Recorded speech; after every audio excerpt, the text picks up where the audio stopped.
बाद में शनशन खुद ही इससे बात करने चली आती है। अब वो परमानेंट एम्प्लॉय बन चुकी थी और वो भी अपने मेहनत से, इसीलिए उसके अंदर भी थोड़ा सा कॉन्फिडेंस चला आया था। वो इससे कहती है उसे ये जगह किसी भी कनेक्शन की वजह से नहीं मिली थी, वो भी बाकियों की तरह हार्डवर्क करती है, तो अगली बार से वो उसे नीचा ना दिखाए, उसे पोक करके बात ना करे। ये कहती है वो उसे ये सब क्यों बता रही है, वैसे भी वो यहाँ से जाने वाली है। ऐसे में जिंगशी शनशन को बुलाने आता है। उसने शनशन की आइडिया से एक नया ऐप बनाया था। इस बार वो उसे उस ऐप को यूज़ करने के लिए कहता है। शनशन तब अपने आप को एडवाइस की देवी समझने लगती है। वहाँ फेंग शनशन के रिप्लाई का इंतज़ार कर रहा था। अगले सीन में हम देखते हैं बाकियों को भी अब शनशन पे शक होने लगा था।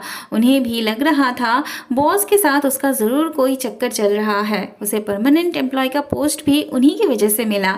शनशन को वो बात करने का मौका ही नहीं दे रहे थे, सब उस पे चढ़ने लगते हैं। तब ये जल्दी से जिंगशी को बुलाने जाती है। वहाँ तूफान झमेले को रोकने के लिए अपने आप को शनशन का बॉयफ्रेंड बताता है, पर सब उसकी बात क्यों मानते। वो था एक नीचे की पोस्ट में, भला शनशन उसे अपना बॉयफ्रेंड क्यों बनाती। सब और भी ज़्यादा चिल्लाने लगते हैं। ऐसे में जिंगशी आके उन्हें रोकता है। वो सबसे कहता है शनशन के साथ बॉस का कोई कनेक्शन नहीं है, और अगर होगा भी तो उन्हें क्या, उन्हें अपना काम मन लगा के करना चाहिए। वो सब तो ठीक था, पर वो सब तूफान को शनशन के बॉयफ्रेंड के रूप में नहीं मान पा रहे थे। फिर से उनमें हाथापाई होने लगती है, जिससे शनशन गिर जाती है। फिर फेंग आके उसे अपना हाथ देता है। वो शनशन को उसके ऑफिस आके मिलने के लिए बोलता है। शनशन अपना मुंह छुपाते हुए जाने लगती है। बाकी सब भी अपनी अपनी जगह चले जाते हैं। जिंगशी तूफान को सिचुएशन को हैंडल करने के लिए अप्रिशिएट करता है। वहाँ फेंग शनशन को दूसरे लिफ्ट में आने के लिए बोलता है। अंदर जाने से पहले शनशन आज अपने मन में तय कर लेती है कि उसे बॉस के साथ सब कुछ क्लियर करना ही होगा। पर फेंग की सेक्रेटरी जब उसे बताती है फेंग 2 दिन से ठीक से खाना नहीं खाया, वो जब उसके साथ होता है तो उसका खाना अच्छा होता है, रेगुलर से ज़्यादा खाता है वो। तब ये सुन के शनशन को थोड़ा बुरा भी लगता है। अंदर आके वो चुपचाप खड़ी थी। फेंग उससे एक भी बात नहीं कर रहा था। फिर हिम्मत दिखाते हुए शनशन खुद ही लंच बॉक्स की तरफ जाती है, पर उससे पहले वो फेंग से सब क्लियर कर लेती है। वो कहती है आज के लिए वो उसके खाने से जो भी उसे नापसंद है वो अलग करके देगी, पर आज ही वो ये आखिरी बार के लिए कर रही है। उसे खाने में जो भी नापसंद हो वो अपने शेफ से कहे। सब हो जाने के बाद वो फेंग को खाने के लिए बुलाती है। खाते वक्त फेंग उससे पूछता है क्या खाना अच्छा नहीं बना। खाते वक्त उसका एक्सप्रेशन हमेशा चीयरफुल रहती है, पर आज वैसा नहीं दिख रहा। शनशन तब अपने चेहरे पे खुशी लाने की कोशिश करती है। बातों ही बातों में फेंग उससे पूछता है क्या सच में तूफान उसका बॉयफ्रेंड है। शनशन कहती है नहीं तो, वो तो बस र्यूमर से उसे बचाने के लिए कह दिया था। फेंग पूछता है कैसा र्यूमर, किसके साथ। फेंग उसके मुंह से उसका नाम सुनना चाहता था। वो सुनना चाहता था कि ये र्यूमर्स उसके और शनशन को लेके थी, पर शनशन को लगता है कि अगर वो फेंग के साथ उसके र्यूमर्स के बारे में बताएगी तो शायद फेंग को गुस्सा आ जाएगा, इसलिए वो जिंगशी का नाम लेती है।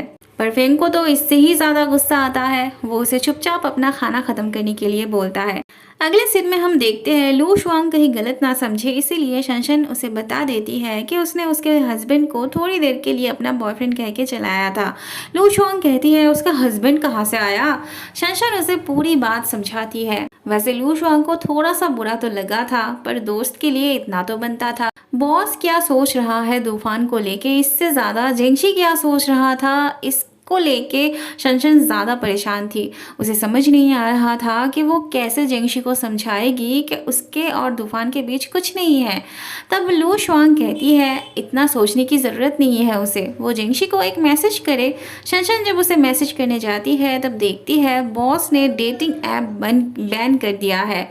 अब से स्ट्रिक्ट रूल कर दिया गया था कि ऑफिस रोमांस नहीं चलेगा। र्यूमर्स की वजह से काम पे इफेक्ट पड़ रहा था, इसीलिए एम्प्लॉयज़ के बीच रोमांस मना कर दिया गया था। जेंगशी फेंग के साथ ही था। ये नोटिस देख के वो हैरान हो जाता है। उसे समझ में आ गया था कि ऐसा फेंग ने क्यों किया था। तूफान के साथ शनशन का कुछ चल रहा है, ये सुन के ही उसने ऐसा किया था। पर उसे पता चलता है फेंग को उसे और शनशन को लेके गलतफहमी हुई थी। जेंगशी फिर से हैरान हो जाता है। वो कहता है ऐसा कैसे हो सकता है। शनशन उसके ऑफिस में जाती थी हर रोज लंच टाइम पे, तो वो कहाँ से आ गया बीच में। ऑफिस में बात उसे और शनशन को लेके नहीं बल्कि उसके और शनशन को लेके होती है। उसे ही शनशन को इन सब से प्रोटेक्ट करना पड़ेगा। शनशन थोड़ी ना आगे आके उससे प्रोटेक्शन मांगेगी, उसे प्रपोज करेगी। उसे ही अपना पहला कदम रखना होगा। या फिर वो डरता है, क्या वो शनशन के पहला कदम उठाने का इंतजार कर रहा है। जेंगशी फिर से कहता है अगर वो कुछ नहीं करेगा तो वही कर लेगा। अगले दिन शनशन जेंगशी को ये कार्ड देके उनके क्रिसमस पार्टी में इनवाइट करने की सोच रही थी। ऐसे में जिया आके उससे कहती है बॉस ने जेलिसी की वजह से डेटिंग ऐप बंद कर दिया। कितनी रोमांटिक बात है। वो बॉस पे गुस्सा ना हो, एक्चुअली वो उससे बहुत प्यार करते हैं ना, इसीलिए उन्होंने ऐसा किया। शनशन उसकी इमेजिनेशन से स्पीचलेस हो गई थी। वह डेटिंग ऐप बंद होने से ये सब बहुत परेशान हो गई थी।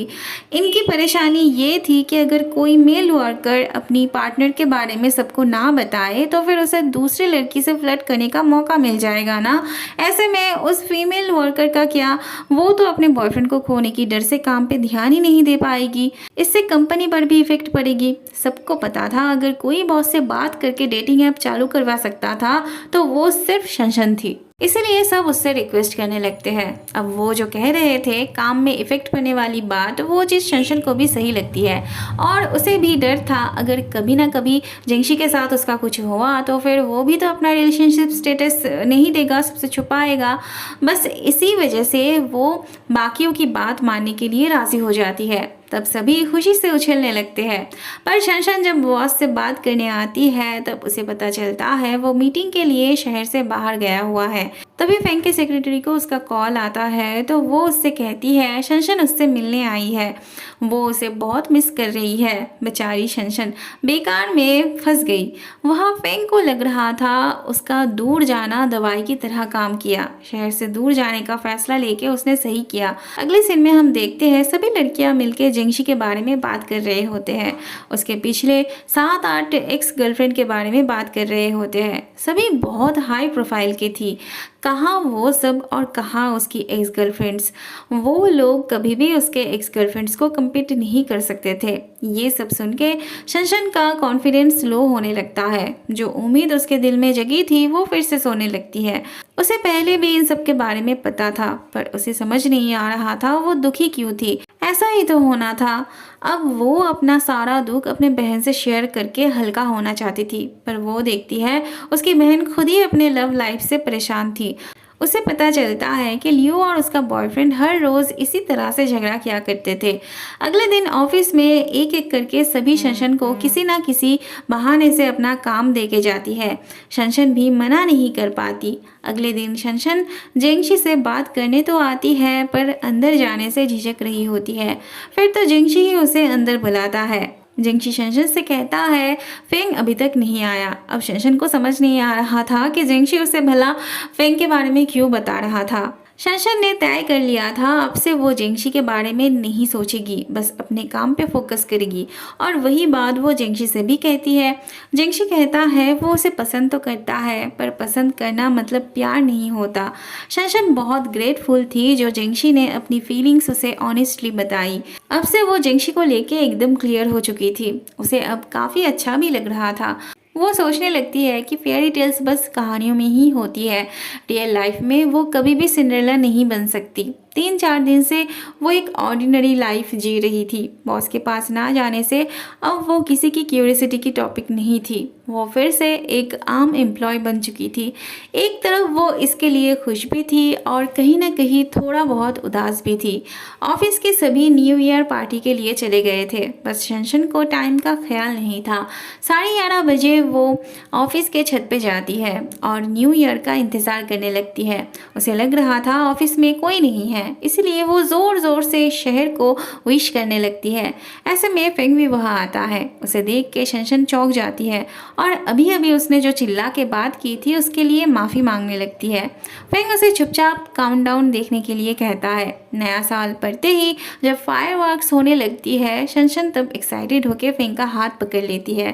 ख्याल आने पे वो जब हाथ छोड़ती है तब फेंग उसे अपने सीने से लगा लेता है। फेंग उससे कहता है वो हर साल यहाँ पे अकेला ही आता था फायरवर्क्स देखने। फेंग का उसे यूं इस तरह से पकड़ना ये शनशन के लिए कोई सपने से कम नहीं था। वो विश्वास ही नहीं कर पा रही थी ये सब उसके साथ हकीकत में हो रहा था।